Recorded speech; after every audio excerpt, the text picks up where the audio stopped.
If you don't look forward to those meetings, if you're not engaged and locked in on those meetings, then what are you doing here? It's amazing the amount of things we do as human beings in our day-to-day life that we struggle to emulate when we're in the work environment. Nothing kills me more than when you're in a meeting and they're just like fluffing around. Skill in presenting, the skill in having meetings is to get them to care even a little bit as much as you do, and you're already winning, right?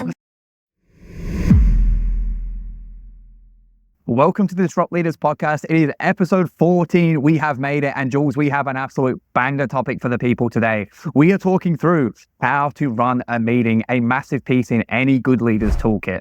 Now, Jules, we have identified the four most common types of meetings that you are likely to run as a frontline leader. What are the four main types, my friend? So you start off with the all-important team meeting, team huddle. You know, you've got a team of people that you're managing. And for us, like people like us, Bill and I, we have meetings every week, 3 times a week, actually. But for some of you, it might be once a week or once a month, depending on your business. But you definitely have them. If you don't, please have them. Team meetings, huddles, really important. The second thing is you might have a skills workshop. This is where you're a little bit of an upskilling moment for your team, or maybe for your colleagues. You're just working on a particular skill that you want to really embed within the group of people that you're running this for. And then you're all important. You're presenting up. You're sitting down with those big dogs, the senior leaders. Scary. And you're presenting. Yeah, 100% scary hours for sure. And you're presenting something. It might be a change that you want to really initiate or something you've noticed. It might be just something they've told you to run a meeting on. And this is fantastic. And you really want to hit the ground running with those meetings. And last one that you probably, my least common amongst these four is that peer presentation when you're presenting to maybe other leaders within your business around different changes. And those are the four meetings that you come across as leaders. Yeah, dude. And I think a lot of them are bread and butter stuff. I think your skills workshop, your huddles, you need to be doing those as often as you can.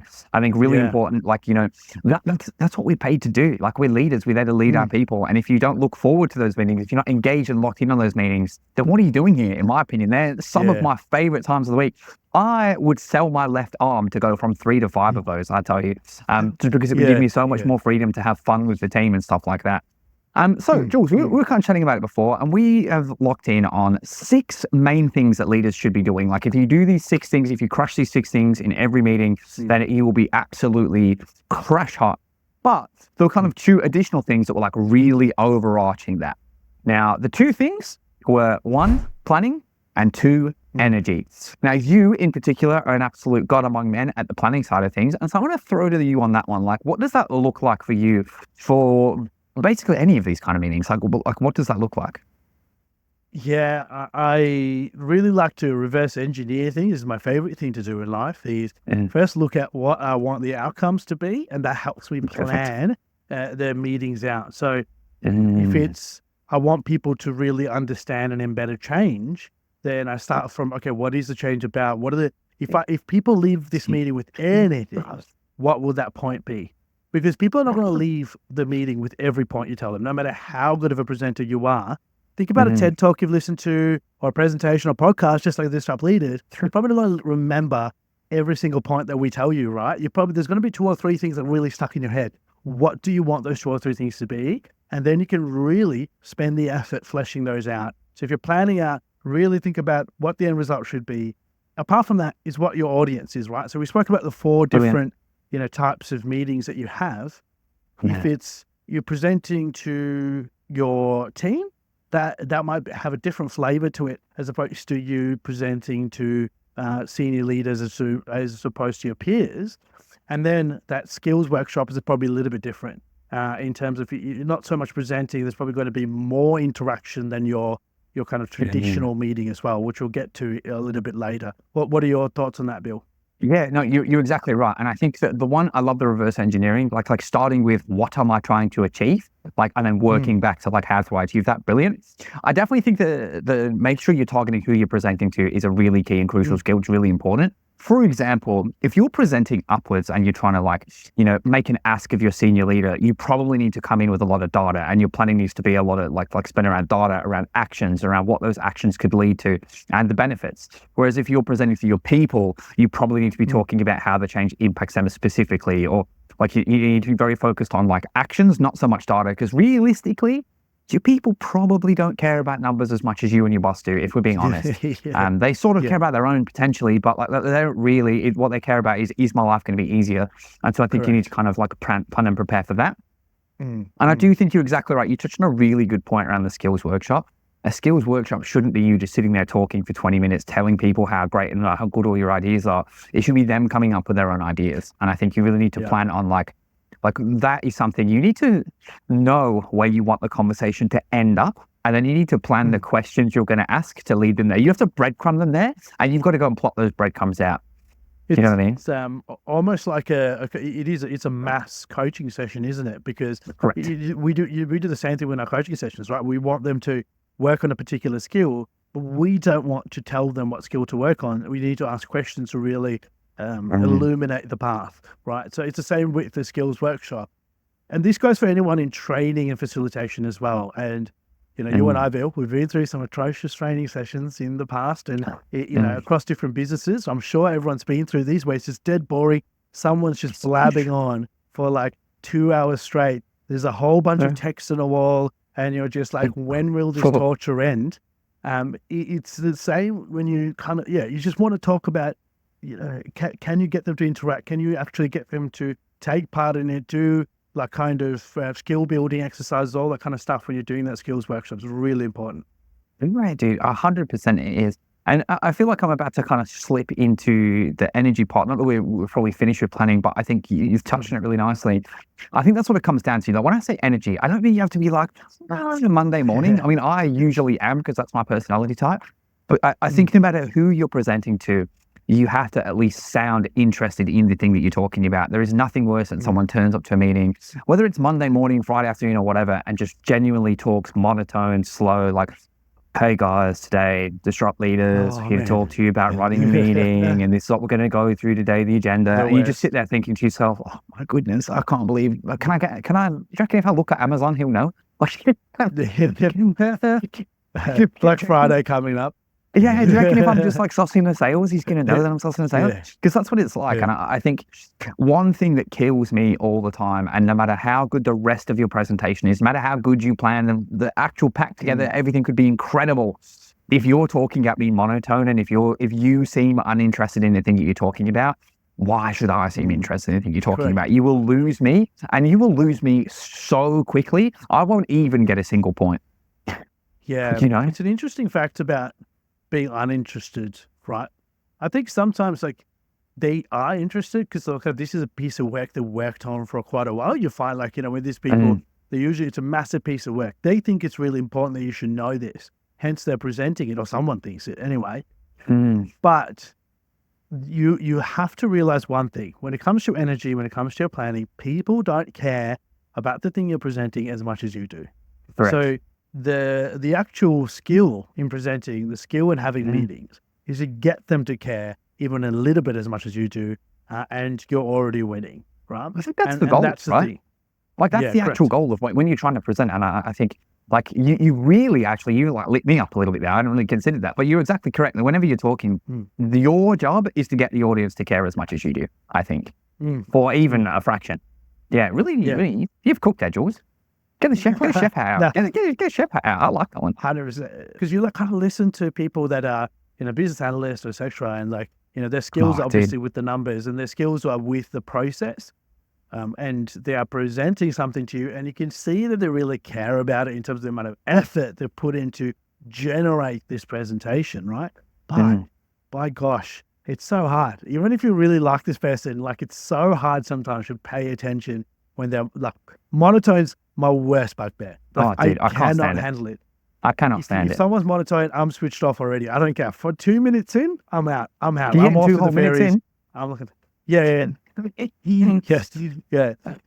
Just I can't handle it. It's like, you know, put some inflection into your voice, mate. Like it's not that hard. Dude. Yeah. It is my biggest bugbear as well, I reckon. I think the two biggest crimes you can commit, in my opinion, when it comes to any kind of team meeting presentation, I don't care what you want to call it, is talking monotone and then having war and peace written on the screen. They are the two things that I cannot stand more than anything else in this world. And if you combine the two, I'm finished. Like, what do you mean? Finished. It was on the, and you know, like 3 months later, they're like, oh, Jules, did It was in the you pack. do that thing? It was in the pack.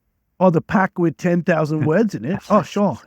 Yeah. With Yeah. your thesis on the Yeah, small correct. 10-second Yeah, change. Jeez. you're Yeah. not writing a PhD on this meaningless thing, mate. Like, calm down. Just give us the dot points. Tell me what it means for me. Like, that we've Correct. been in meetings where they were like, oh, here's the 40 things that you need to pay attention to over the next X amount of time, or these are 40 things that have happened in the business over the last X amount of period of time.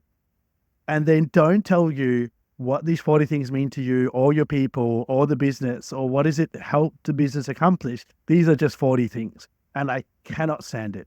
Do not do that, because you're just going to get a switched off base of audience, and they're going to just not do any of the things you want them to do either. So that you kind of wasted 30 or 40 minutes of your time and their time.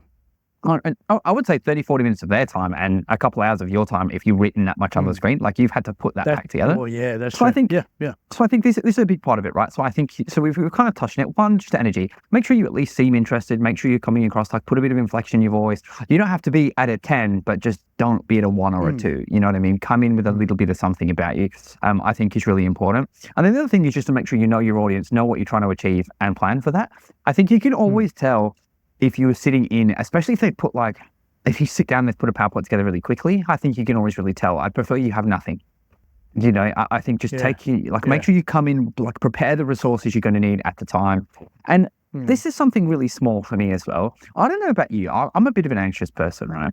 And so when I have to present, I make sure everything works beforehand. I do a dry run.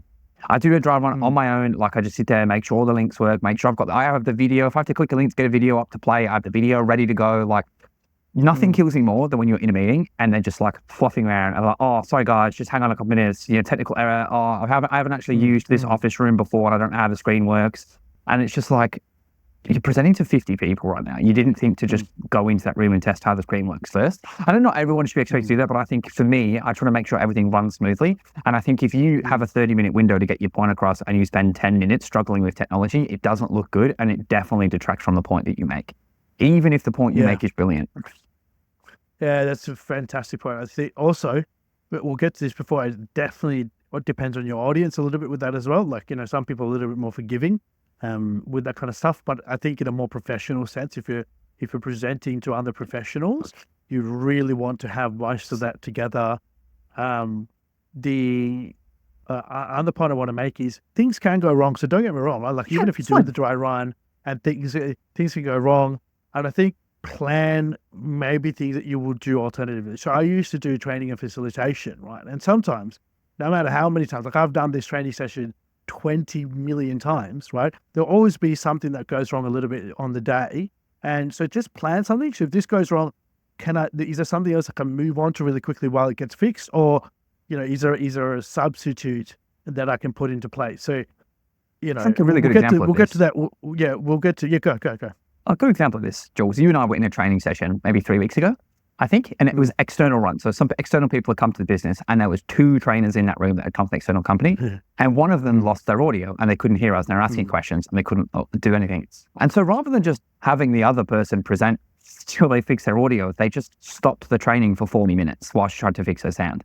And it was just really like, there are 2 of you, like you're telling me, like, you didn't think to plan enough to know, like, the other person just doesn't know the material at all, or like, do you know what I mean? Correct. Like, no one, she can't just step in for a little bit. And I think that's the kind of thing we're talking about, right? Like, just, and that's at a bigger level. They were presenting to a lot of leaders. And if you're just doing a team meeting, you don't need to be probably that prepared. But I do think you've kind of touched on the nail on the head, Jules. Like, if it's not going to pan, have something else in the back pocket. For example, I actually have just like a few like quizzes written that are just like in my notes, just like random, that I've done with old teams. And if everything else has gone wrong in the huddle, we'll just run a quiz and have a bit of fun.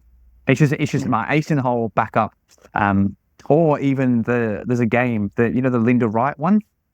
If you guys are familiar with this, it's like an exercise, and it's like a story that says the word right and left a lot, and it's about active listening. And I have that I have that favorited in my thing. What's it called? The Wright family. The Wright family story. Yeah. Yeah. So if you want to just do exercise, just Google that, put that in, and then just like if you need an exercise to have in the back pocket, just whip it out. I did it with my team on Wednesday because there was some other dramas, and it was just like great one on active listening, for sure. And I think that's a good suggestion. To have some interactive stuff up your sleeve if things don't go right, or you just need to fill in some time here and there. It's really good. It gets people, blood flowing, I guess, in a lot of ways. Yeah, that's it. Cool. So I think energy and planning, we've kind of covered it. Yes, correct. Yeah, I was thinking that too. So kind of the same wavelength. I know. Yeah. So starting with the first one there, I think we're big on this. We've spoken about this a few times when it comes to our coaching sessions, stuff like that. So you should be no stranger at all. Setting an agenda when you're starting a meeting, no matter what level. We talk about this 4 levels: team meeting, presenting to your, senior managers, etc. Setting an agenda is really key in almost any interaction you'll have, because it sets expectations as to, what you are expecting from them, and flows into some of the other points as well. Allows you to just kind of really create a little bit of a flow for your meeting as well. And you can also keep time to the agenda you've set. So if you said, first few minutes, I'm going to run this, and then that, you can do that. You can really kind of go, okay, you can look at, oh shit, I've been talking about this for 10 minutes. I need to move on now, or whatever the case is. If you're a little more free flowing, like Bill and I, we plan out talking points. We don't plan out, like, we don't have a script that we read from, even for our podcast, anything like that. So, having an agenda just helps us kind of tighten the schedule a little bit and make sure we don't waffle on unnecessarily as well. What do you get out of your agenda, Bill? Yeah, no, I think you're exactly right. You've touched on all the main points. I think the key things are, it lets you set your flow for the rest of the meeting. It lets the listeners know the flow for the rest of the meeting. And the most important things, it lets them know what they're going to get out of it. And I think at the end of the day, that's like the key thing, right? That's why people are here. They're here to know what's the purpose. Why should I sit and spend the next 20, 30 minutes listening to you? And the agenda is what accomplishes that. I was going to say at the start, like, we could have literally, I think if you've listened to our podcast before, we could have said, what do you think is the number one thing you should start with your meeting? If you've seen any of our previous episodes, you would have known the answer. It is a strong agenda statement, and you should do this for every meeting, even if it's just a one-on-one with your employee. I don't think we can stress that enough. It really just helps structure your entire conversation. It makes everything run smoother. And again, if you're forgetful like me, it just helps remind you what I need to talk about, because I will start a meeting and then get halfway and be like, what was next? And my person who I'm talking to, my one-on-one, I'll be like, I think you said we're going through this next. And I'm like, that's why I did an agenda statement at the start, because they know, and we both know what we need to talk about today. Because I think you and I have the same problem. We get really heated and into the conversation. We just get involved so much. And sometimes it just fries your brain a little bit, because it's just like, you're like really into the point and you're like, wait a minute, where was I going with this? What was everything else? Yeah. I think agenda kind of leads really nicely into point number 2. And I think point number 2 ties into your agenda statement. You'd probably do one and then immediately the other. And that is kind of like a call to action, Jules. Now, I would classify this as your why, giving them the why. Why are they here? Why should they listen? Why should the boss that you're presenting to give you the resources you're asking for? Why should the people who you're trying to get a skills workshop across, why should they listen to you and change their behavior at all? What are your thoughts on this? Because this is, again, something I think that you're really strong at, like you're really good at delivering this early doors. Don't sell yourself short at all, Bill. I think we had a peer meeting was it a month ago now, I think? And Bill started off with one of the best call to actions I've heard in a while. So, I think the line you used was, give me, because we have a series where each of us leaders presents a skill that we want to impart on the rest of our peers. And so it was Bill's turn. Bill went first, I think, actually, wasn't it? I was the first one, yeah. Yeah. So, and Bill said something really fantastic. It's really stuck with me, which is, correct me if I'm wrong, please pay attention to my presentation, because when you're presenting in turn, I'll pay attention. So, and that kind of got everyone to kind of sit up. I kind of saw everyone go, oh, yeah, okay, yeah, like, and that, I think it struck a nerve. And that's a bit of a call to action as well, in terms of really getting people to go, listen, the benefit for you is when you are giving your turn, I will pay ultimate attention.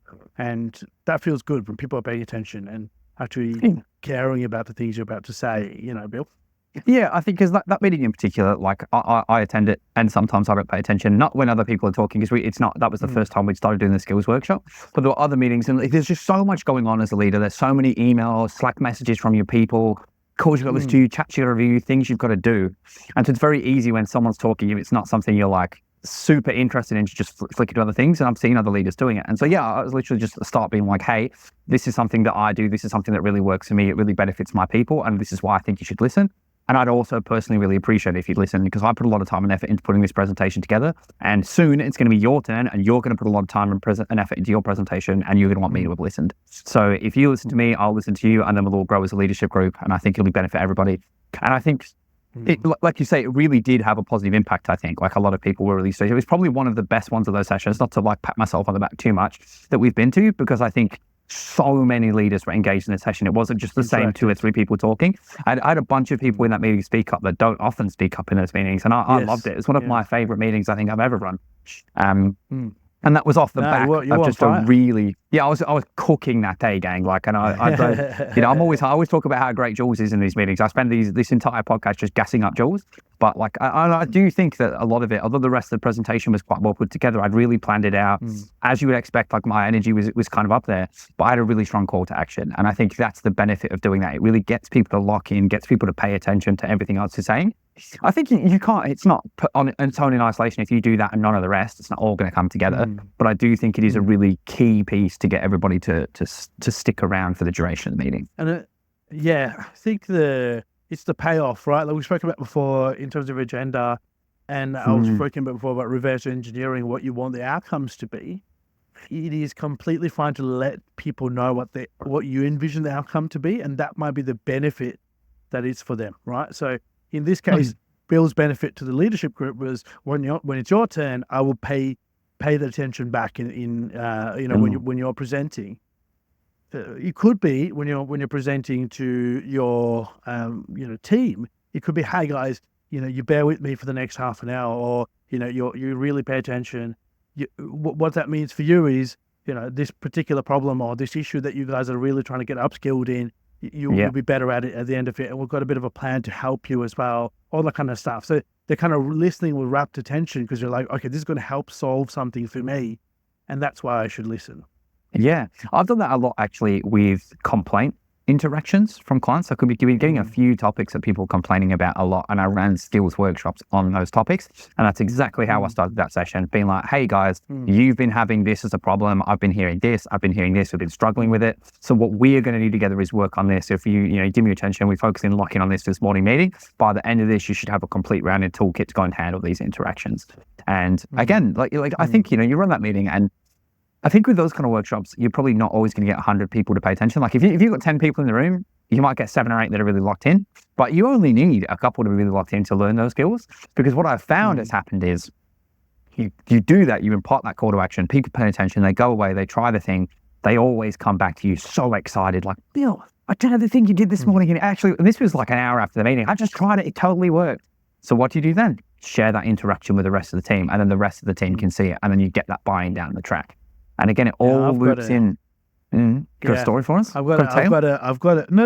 I was going to say, like, while you're telling that, I was thinking there's one thing. So if you hang on a little bit longer, there's one thing when it comes to the kind of end behavior that we've got here that will help you really build that. So if what Bill was saying before, you're 100% right, Bill. You're not going to get 80% or 90% of the people.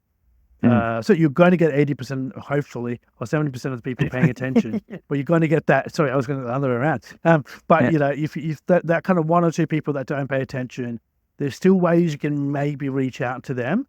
And I'll kind of share that when it comes to the last behavior, which going from their call to action. I think we've kind of really, spent time talking about that. The next one is visuals. Our friends, the PowerPoint presentation, or you might have a PDF, or you might have some butcher's paper if you're in person, doing a bit of drawing, bit of, arts and crafts. But visuals are really important. I think visuals are a really interesting one for me sometimes, because I think it depends on the type of meeting and the amount of time you want to spend on those visuals. I think if it's a shorter meeting, and if it's one of your team huddles, do you need to do a PowerPoint presentation for every one of your team huddles?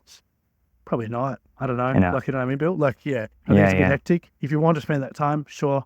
But, if you've got some really important points that you want to make and it really needs to sink in, a presentation visuals will definitely help you make that. And I think a visual should be an aid. Your verbal Mm. presentation should do most of the communication. In Yes. terms of that's what should really land the plane. The visuals are Mm. just that it's going to aid you a little bit more. Yeah. What do you reckon, Bill? No, I think you're exactly right. And I think this is my hot tip. If you're looking to if you're rolling out changes and stuff, maybe just have one slide that's like a template you use that you just copy in the few key pieces that you need your people to take across. And then you can just present that one slide if you need to. I think the worst thing you can do, and I said this kind of at the start, is have too much information on the screen because it becomes a distraction. People spend too much time reading what's on the screen and not enough time listening to you. The PowerPoint serves kind of or the presentation guide, whatever you want to use, serves two main purposes. The first is, and the main one is for you. It is to remind you of the points that you need to talk to. It is there for that. The second is just to help the audience kind of follow along with what you're talking about. So it should never be too interactive. It's kind of interesting, actually, on this subject, very relevant to our workplace. I passed an idea on a little while ago to have this thing called a Huddle guide created.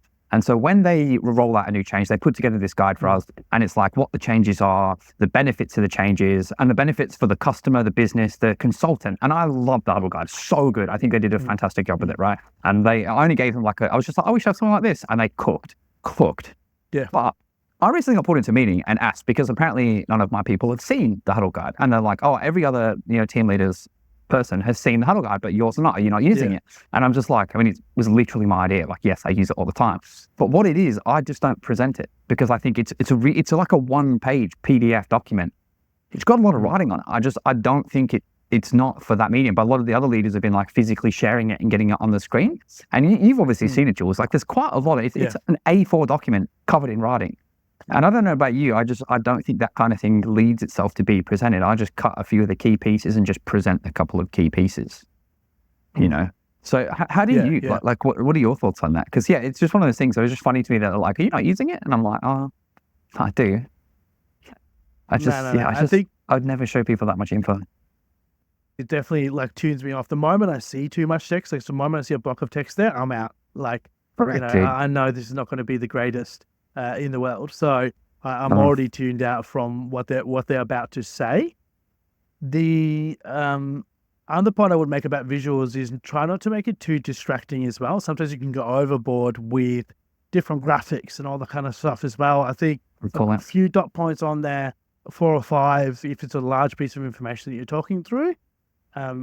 Anything beyond that, you can have too many. You can have maybe a graph to kind of make your point if you want to, or a hilarious little GIF or something. But you don't want to have too many things in there as well. It can be too noisy. It can't be a distraction, right? At the end of the day, that's the key thing. It is there as a tool to aid you. It can't be a distraction. Too much writing is a distraction. Too busy with memes and stuff like that is a distraction. All those things have their place, but not too much of it, not a lot of it, if that makes sense. I think that's really key. Just don't write War and Peace. And me and Jules said that most people will take 1 or 2 key things away. If I had to give you 2 things to take away from this, it would be not to write War and Peace in a presentation, and also to not talk monotone. I think that me and Jules is big 2. The rest are still good, but they're the 2. Which does, I think, very nicely lead us into our favorite trait, one thing that you and I look for a lot in a presentation. And I think having a lot of words on the screen and monotone are directly counter to this. If you are those 2 things, you are not the thing that me and Jules are about to talk about, and that is interactive. You should be interactive. We say presentation, we say meetings, we say Huddle. It's not a TED Talk. You're not on stage waffling for 15 minutes. You're not Simon Sinek, Yeah. Our friend Simon, our good friend Simon Sinek, a friend of the podcast. You're not him. You shouldn't be talking for 30 minutes. So Jules, again, something that I think you're also very good at. I'm going to keep saying that. You're a good presenter. I'll say it. I'll call it what it is. Jules can present a presentation like no one you've ever met. What does being interactive look like specifically, action-wise for you? And from a couple of sense, both of the team, but also if you're presenting up to higher-ups. Yeah, so there's a couple of rule of thumbs that I use when I'm presenting. The first one is making sure I break up every 5 to 10 minutes with some kind of interaction. So that could be I'm asking questions, getting people to actually answer. So I've gone, it could be a sense check. We spoke about this before, Bill, around, so, what do you think about the last 10 minutes? What would you change? What does that mean for you? She gets them to really kind of start talking about it and discussing that. And it doesn't make them a passenger in this presentation. I want them to be an active member of the interaction as well. The other thing that I like to do is obviously bring humor into it. So it could be a quiz, a little quiz. It doesn't have to be massive. It depends on how big your meeting is. So if it's a half an hour meeting, you probably want to have 2 or 3 moments of interaction, and you want to have maybe a 2-minute or 3-minute quiz where you go. It could be about the material we spoke about. It could be about nothing to do with the material at all, because it should be just an energizer to get them kind of, interacting and feeling comfortable with everyone else in the group as well, comfortable voicing things out as well. Because you're really funny when you have an interaction, you pay a quiz or something, you're more likely to have those same people that are a little bit quiet before the quiz. Now their voice has been heard in the Zoom call or in the workshop, and they're more likely to kind of go, oh, okay, now everyone knows what I sound like. I'll speak a little bit more. It's really weird how that works. But it's, you really want to kind of create moments where people get involved and kind of shake them out of their little slumber they might be having because you've just spoken for 10 minutes straight, if that makes sense. What about you, Bill? Yeah, no, I think you're right. I think a couple of things. One, I think it can be as simple as just like if you're talking to changes and things that that people don't know the information, you're imparting information, just regularly checking if it makes sense. Just like regularly stopping, like, does that make sense? Does anyone have any questions? I personally, if it's a preso, like a PowerPoint, every slide, I would be doing that. Otherwise, every few key pieces of information. Down through to, and it comes back to why I don't like to use the Huddle guide and why I don't like too much written on the screen is I don't like to give the answers to a lot of things, especially when we're talking like a skills workshop. Like if you've got it written on the screen, the people know the answer and they can cheat. I want people to be thinking about these things. I want them to be using their brain, not just their ears. And so, if you're rolling out a change, just stop and be like, okay, so this is the change. What do you guys think the benefits are? Why should we be doing this? How is this going to help you? How is this going to help the business? How is this going to help the customers? And get them to really think about it and really process like what that looks like for themselves down to an individual level. And I think that will help the change stick in, or it'll help the behavior you're trying to embed stick in a little bit better. And I think the same is true if you're kind of presenting upwards, right? You probably wouldn't do the questioning in the same way, but I think, if there is a problem and you want to solve it, just going, hey, there's a problem, we should solve it, is probably not the way to get across. It's probably better to be like, oh, what do these are the numbers. What do you see here? What's the thing that stands out to you? And they'll be like, oh, this looks like a problem. Correct, it is. Funny you say that. How have I got the answer for you? Snake oil salesman time, just turn it on. But I think if you don't have those questions, it's boring. I don't want to listen to 30 minutes. I'm not the movies. Yeah, correct. The funny thing with talking about that call to action bit as well, another way I've seen this done, and I've done it a couple of times as well, is start your session with questions. Start your session going, if it's a problem that you're providing a solution for and you want people to really pay attention, you can do something like, hey, I want to talk about this particular topic. What are your concerns about this topic before I start presenting, right? And people go, oh, I'm concerned about this. And you can do a bit of around the grounds and get people to kind of mention those things. Well, guess what I've got the solution for is all those things you just mentioned right now, or most of those things, that lands really powerfully. They're more likely to be listening as well. And that becomes a part of your call to action. Because you've got all those things you just complained about, I've got the answers for, or I've got a suggestion on how we can start getting the answers around those things. The presentation you were talking about before of mine, the one that I delivered to our peers, that's exactly how I started the presentation. So I literally went in, the presentation for you at home was on the benefits of why you should be live listing or live marking interactions with your people in one-on-ones, like if you're sitting down and reading chats together or listening to their calls together, and how to run that session, how I like to run that session. And that's how I started that session. It was like, how comfortably, scale of 1 to 10, do you guys know our conversational frameworks? Most people are saying a 7 or an 8. And I'm like, cool. Well, you look at it every single day and you're a 7 and 8. How comfortable do you think your people are? And they're like, less. And I'm like, okay, how do we calibrate ourselves? And it's like, oh, we sit down together and mark chats and calls. And that was how I led them along that journey through questions. I could have just gone in and been like, hey, your people don't know the QM score. And then a few people have been like, yeah, probably not. But I think by asking those questions to get them to think about it, and my people probably don't know it that well, actually. They probably know it less than me. Perfect. Hooks in, start reeling, Correct. Yeah, it just, again, it gets that interaction going. It gets people thinking. And it's just sometimes, you think about this, especially Zoom and the work from home situation, right? Because you're probably doing something else, or, you were probably in a really challenging meeting before or something. And so people are in different mindsets when they come into your session. So you want to try and align that energy as much as possible. So where you want to put most of your energy, not all of your energy, but most of your energy is in that start. And, you really need to consider how can you really get their attention from the very beginning, because you don't want to start to scramble for it towards the end. Yeah. I think one of the really key tips around this while we're on that subject is you do that. You pump a lot of energy at the start. You get a lot of people's buy-in, but you'll get there's always those one or two people in the room that'll always be really locked in and really engaged, and you know that they're your people. For example, I know if I'm presenting and Jules is in the room, I've got at least one person that's going to answer my questions. And so I might let that person answer the first couple. I might go to that person the first couple of times, because usually if one person, two people starts talking, it encourages the rest of the room too. But I think that comes the point where that being interactive, you have to start picking on people a little bit. And it doesn't matter. I don't think I've ever been to a meeting where I haven't had to pick on someone, right? And not to be mean, but there'll always be people that aren't talking. And I understand that some people are introverted, but you have to engage. If they're not engaging with the content, they're not going to learn the content. And so you have to get people a little outside of their comfort zones. And so I think, making sure, keep an eye on who's talking and throw to the people who are not. Thoughts? And this is the workshop Julian comes out when I'm in meetings, and I actually tell people all the time, you probably heard me do this, but like, the quieter people are the ones I'll pick, when I'm picking people to answer. That's your call to action at the start, right? Yeah, correct. Yeah. So just letting everyone know, I want everyone to contribute. This is not going to be a situation where you guys are passengers and I'm just delivering a message. I want you guys to actually interact. Now, I'm going to pick the quieter ones of you. If you're not interacting at all, those are the ones I'm going to pick. And you suddenly see them, you're like, they're doing something on their laptop or whatever, and they're like, oh, okay. And they're like, look and start doing it. And I love that little situation. But it sounds really mean, from the outset. But the reality is that you are presenting and putting effort into this, not to just present. You're doing this because you want to affect a change, you want to affect an outcome somehow. So really think about that. That person that's being quieter and not really interacting, they could get left behind if everyone else is on board and they're the ones who are not missing out, right? So you have a duty of care to make sure that everyone's kind of listening as much as possible and try to control that as much as possible.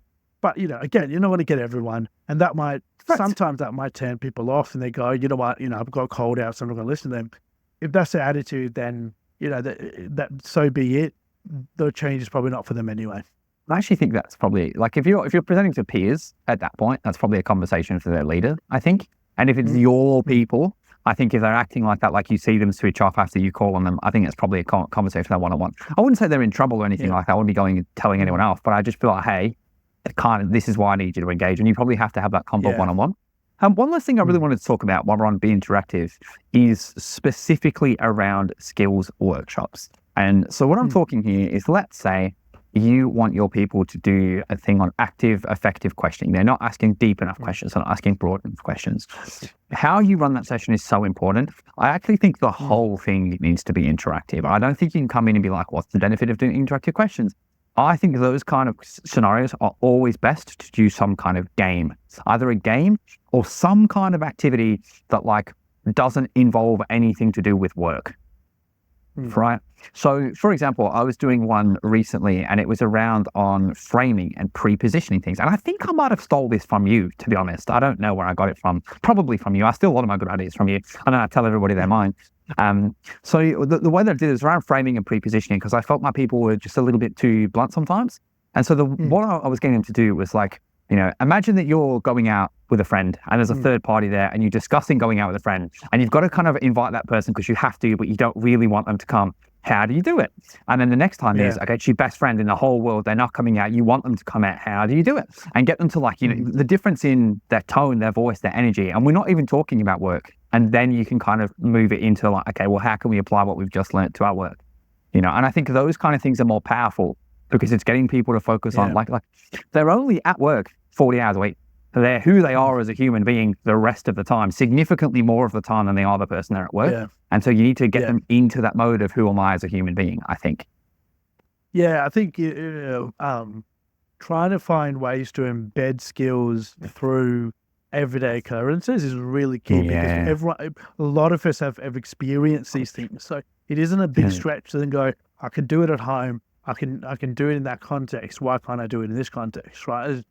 It's amazing the amount of things we do as human beings in our day-to-day life that we struggle to emulate when we're in the work environment. That's because we're not, our mindset's not there. Yeah, you know? we're the work version of us. And I think sometimes I give my people homework. Like, no, it's not like they're not in trouble if they don't do it. But like, if we like, I did a whole thing on positive alternative choice recently, and none of my people had heard of it before. And so I was like telling them like how they can use it to like get their partners to do things for them around the home. And so I just get like, a little bit of casual homework, like go and try positive alternative choice, see if it works on your partner, and then report back. And, you always get one person come back in and be like, oh, I managed to get my kids to eat veggies last night because I did it by this. I was like, which veggie do you want to eat, this one or this one? They pick one, and I'm like, that's someone I've got for life. Like, that's someone I've like, like they will learn that skill whether they work here 20 years down the line, whatever their career is. That's a skill that I've imparted to that person, and it's just by making it real for them. Like it's taking it outside of work brain and into human brain. I think it's probably the easiest way to put it. The homework that I gave my guys recently. They few of them, unfortunate people they are, hadn't watched Mean Girls as the movie. So I was very upset about that. Being that you and I, Bill, we really, Bill started a initiative from the first time I met him at our workplace, and we wear pink on Wednesdays. So we hold each other accountable.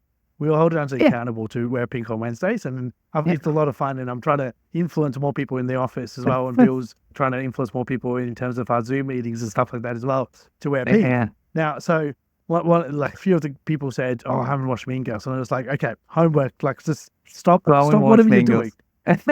Stop whatever you're doing. I don't care.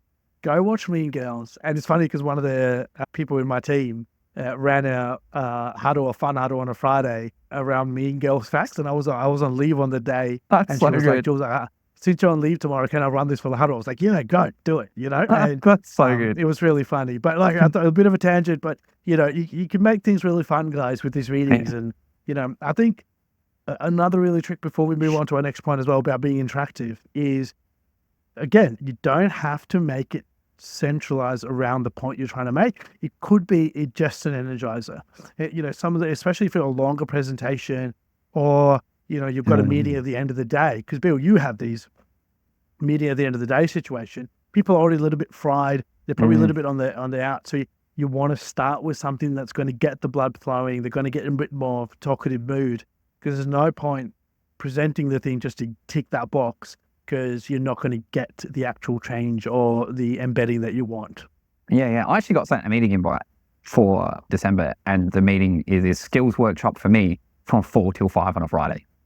From 4 p.m. till 5 p.m. on a Friday. And let me tell you, if that meeting doesn't start with some kind of energizer, I will be napping through the entire thing, because if they go straight into whatever it's about. Oh, here's another tip. Don't host meetings 4 p.m. on a Friday, because you don't get any, like you're not getting me at my best. But two, by Monday morning, I've forgotten all of it. I had one recently where it was they set up the meeting later on a Friday, and then didn't even the person that was meant to run it cancelled last minute, and so somebody else from the department came and said, "Well, the person meant to run it has cancelled. I'm sorry for this." And I was like, seriously? And literally, I was like, I'm normally quite patient. Bill knows this at work. And I was like, seriously, this is an hour. I could have done anything with my life. And so, I actually changed under meetings to kind of fit this in. And so now you do this. I mean, did you not know that until, literally right now? I do genuinely think, for me, and this is more coaching one-on-one based, I refuse to do them on a Friday afternoon. Some of the other team leaders at my workplace do. I do not. And the real-time planners, the work-time planners know not to put them on a Friday, because I'll just cancel them. Because I just don't think there's any benefit there. I think Friday afternoon, yes, we may be able to, if you've got a problem we need to solve and we can solve it immediately, I see the vision from my team perspective. But if we're talking coaching, we're talking development, we're talking actions, talking skills workshop, it's just because what you need to do when you learn a new skill, you need to go and put it into practice. You need to put it into practice early, and you need to embed it. If you teach me a new skill Friday, 3, 4 o'clock, I'm not going to use it for 2 or 3 days. By Monday, it is so much harder. If let's say as soon as the meeting finishes, there's 100% of it in my brain. As soon as that meeting finishes, it goes from 100 to 99, and you're on a clock, and it's starting to reduce. And the sooner, if you take too long to embed, I'm down here. I remember almost none of it. By Monday morning, 30% at best. At best, you know what I mean? And that's not just me, that's everybody. I think people just don't retain information over time, so I wouldn't do meetings Friday. Bravo. Last point, Jules. Big point. I think really a mega point that a lot of people miss. I think I've seen a lot of people do the rest very, very well and then fumble the bag at the very end. What's the final point, Jules? Commitments are your way forward, right? So, and this I was kind of getting to the point before, right? If you've got those people that are not so engaged, the way you set your commitments or your way forward can engage the wider group and get them to come in a little bit. So a good example around your kind of commitments and way forward is so recently around a kind of skills huddle around asking effective questions, right? Now, what I did at the end of the huddle was I said, okay, guys, rest of the day, I want everyone to post a screenshot of a conversation you've had on chat with the effective questions that you've used, right? So what that started to do is that some of the guys who were already engaged started doing it like straight away. Like first few chats they started engaging straight away, pop it in screenshots, right? Now the other guys see this and they see all this activity happening, and some of the quieter ones started doing it, and getting kind of adulation. Everyone's reacting to it as well, and it just became into this massive snowball of everyone just contributing to this larger goal. And I couldn't even keep up with it. I couldn't even react in time to some of the things that were like sending in so quickly. But it was one of those things where that commitment, that way forward, that vision of what we've spoken about for the last half an hour coming together means for you as a group of people is really important. As Bill says, it's where most people fumble the bag in coaching, in meetings, is they've done this fantastic presentation, they've got everyone engaged, but those kinds of, that journey beyond that meeting is not really clear.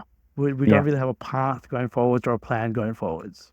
Yeah. And I think, look, we've spoken about this in a couple of sessions now, like why the importance of getting an action item from like your consultants or whatever. I think for every level rather than up, like if you're doing a skills workshop level, if you're presenting to the people below you in any form, if there's a change you're trying to embed, whatever the case may be, you need some kind of commitment. I think you need some kind of action, because otherwise people just won't really lock in the behavior. You need them to do it, and you need them to start doing it immediately. And I think you've kind of touched on that. A lot of the time that could just be, let me know how you go doing this. Give me some examples of this. I want everyone to send me an example of the time that you've tried this. Anything like that will work. It doesn't have to be some like big, massive thing. But then I think when presenting up, you're probably less likely to be giving commitments unless it's a commitment of something you're doing to work towards the action. But I think what you're most likely to do is to outline next steps. Like, so we've identified this as a problem. We've identified these are our potential solutions. This is what we're looking to do. This is what I need from you as a senior leadership group. If you give me this, we'll be able to do this. Bang. Yeah. Let me cook. I think go to the types of meeting where you're presenting up. It's, a lot of senior leaders want to see an action plan. You complain, right? You know what I mean? They don't want to hear you win for 30 minutes about the problem. They want to know what we're doing about it. These are all the things that are not working, X, Y, Z. Thanks for your attention. Bye. So no, what you want to have is a little bit of an action plan. So if you presented a thing that you want to enact, it could be a change, and you're presenting this to a senior leader, go, hey, I've noticed this thing, and I think we can fix it if we do X, Y, Z, right?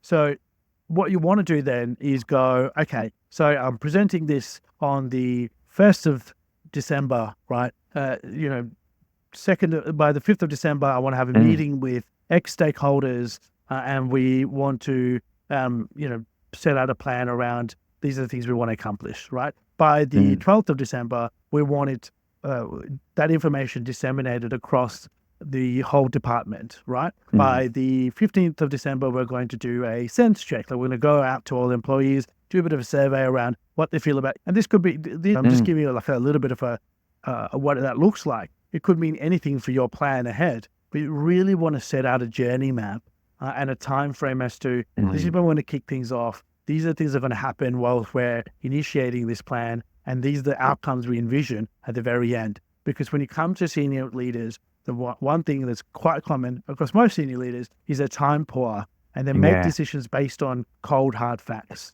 It's not about whether you feel something's going to work out, it's how do you think it's going to work out? You know what I mean?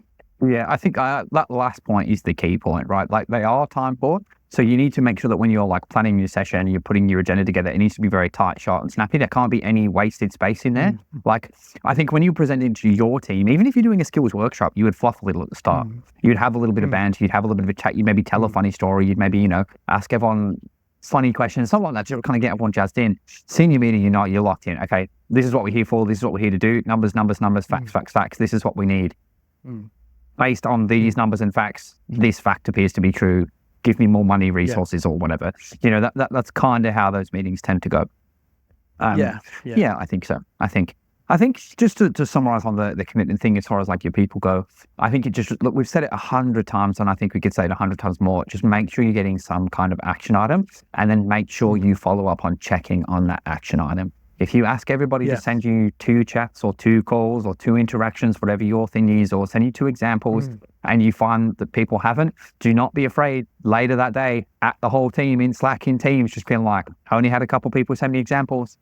You will always get those people that have already sent you 2 examples being like, oh, you're not getting enough of that. Like, bro, not you. Like if I say people haven't sent me examples and you have sent me examples, you don't need to worry about it. Like not you. Yes, but I would even go so far as to say, right, I would add the whole channel and thank the people that have sent the examples so far. But like, mate, John, Jane, thank you so much. You give us great examples. I love it. Where's the rest of you guys? Like a bit of a, in a kind of funny, but it's a pointed way. But I'm really kind of positioning you guys, hey mate, like there's a bit of quietness going on, and I want everyone to join in. And it pressures them a little bit more to kind of join in and pop it in as well. But also it avoids that situation, Bill, around, somebody who's actually engaged, performing, doing the right thing. Yeah, I like that. They're recognized as well. So you're getting both ends of the spectrum. I always like the rest of you though, and then the eyes emoji, the one that's like kind of like that. Like that's my go-to. It's like, to summarize this one, like if you're planning for a meeting, planning any kind of session, just make sure you sit down and prepare for the session. Planning doesn't mean sitting down for 2 hours, 3 hours, 10 hours. It just means making sure you know what you want to talk about, making sure you've got the resources. Then when you are presenting, make sure that you have a little bit of energy. Make sure you're not like half asleep. Make sure you're not talking monotone. I think give a strong agenda, call to action, and then just run through an interactive, engaging session with the people. Just ask a lot of questions, get people to buy in, and then at the end, wrap up and ask for a commitment. It's not a million things, like it seems like a lot, but it kind of all comes together. And I think once you start doing 1 or 2 of those things, you start to understand the importance of all of them and how all of them go into a tight session. I will tell you this, if you listen to me and Jules today, if you run a meeting, any kind of thing, following all of these steps, when you start to go to meetings where they're not doing these things, it becomes so noticeable. Obvious, like it's so clear when someone's been talking, you sit there and you're like, geez, this dude's been waffling on for 35 minutes, man. Like I am bored, or you sit there and like, what is this meeting about? Like, why have they not told us what we're here for? It becomes so apparent. Yes. And talking about agenda, sorry, that you just came into my head when you said that. What is this meeting for?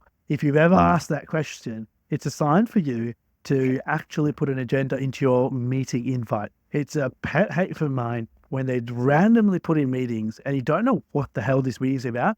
Because if you want people to interact, another part of being interactive is give them some opportunity to understand what the discussion points are going to be, and then they're going to be able to interact with you. Some people are not great on their feet, right? Like you ask them a question, deer in headlights, they look at you, and they won't give you much information. But you go, hey, today we're going to be talking about X topic. So they come and go, okay, we're talking about X topic. They'll probably come with some ideas, some thoughts, and that's great. You want to you want to have an educated audience, because then you can create a discussion rather than a one-way presentation. Absolutely. That's kind of everything summed and wrapped up. So if you did enjoy that, if you took something from today, please do like, subscribe, follow the rest. It helps the channel out an absolute ton. But beyond that, I hope you learned something. I hope you had a good time, and we'll catch you next time.